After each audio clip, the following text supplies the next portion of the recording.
Hey guys, what's up? কি খবৰ তোমালোকৰ? আশা কৰোঁ সকলোৰে ভালেই আছা। তো আজি জানিবলৈ হ'ব অষ্ট akaxorজনৰ আস্থা অৰ্থাৎ শিল্পী শিখা দেৱীৰ লাইফষ্টাইল এণ্ড বায়োগ্ৰাফীৰ বিষয়ে। তো ভিডিঅ'টো অকণি স্কিপ নকৰাকৈ শেষলৈকে চাই থাকিব। ভিডিঅ'টো বহুত ইণ্টাৰেষ্টিং হ'ব। তো ভিডিঅ'টো শেষলৈকে চাওঁ বুলি আশা ৰাখিলোঁ। তো ভিডিঅ'টো ষ্টাৰ্ট কৰোঁ আহক। শিল্পী শিখা দেৱীৰ ৰিয়েল নেমটো হৈছে শিল্পী শিখা দেৱী। বাৰ্থডে হৈছে 25 ডিচেম্বৰ।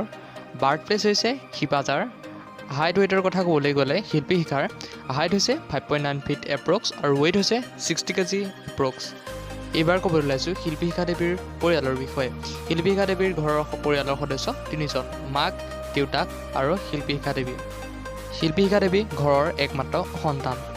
শিল্পী শিখা দেৱীৰ দেউতাকৰ নাম হৈছে মুকুট কুমাৰ নাথ আৰু মাকৰ নাম হৈছে অৰ্বনা দেৱী। এইবাৰ জানো শিল্পী শিখা দেৱীৰ শিক্ষাগত অৰ্হতাৰ বিষয়ে। শিল্পী শিখাই স্কুলীয়া জীৱন শিপাজাৰতে আৰম্ভ কৰি শিপাজাৰতে শেষ কৰিছিল। স্কুলীয়া জীৱন শেষ কৰিছিল শিপাজাৰ স্কুলৰ পৰা। HS পাছ কৰিছিল শিপাজাৰ PD একাডেমীৰ পৰা আৰু কলেজীয়া ডিগ্ৰী অৰ্জন কৰিছিল শিপাজাৰ কলেজৰ পৰা। এইবাৰ জানো শিল্পী শিখা দেৱীৰ ৰিলেশ্যনশ্বিপ ষ্টেটাছৰ বিষয়ে। আমি যদি শিল্পী শিখা দেৱীৰ ৰিলেশ্যনশ্বিপ ষ্টেটাছৰ বিষয়ে ক'বলৈ যাওঁ তেতিয়াহ'লে ষ্টেটাছ হৈছে মেৰিড।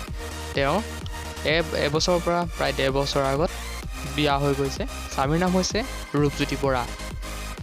আজিলৈ ইমানেই আছিল। যদি সেই ভিডিঅ'টো চাই ভাল পালে লাইক, কমেণ্ট আৰু ছাবস্ক্ৰাইব কৰি থৈ যাব মোৰ চেনেলটো নতুন নতুন আপডেট সময়ৰ বাবে। তো আজিলৈ বাই বাই, জয় অসম।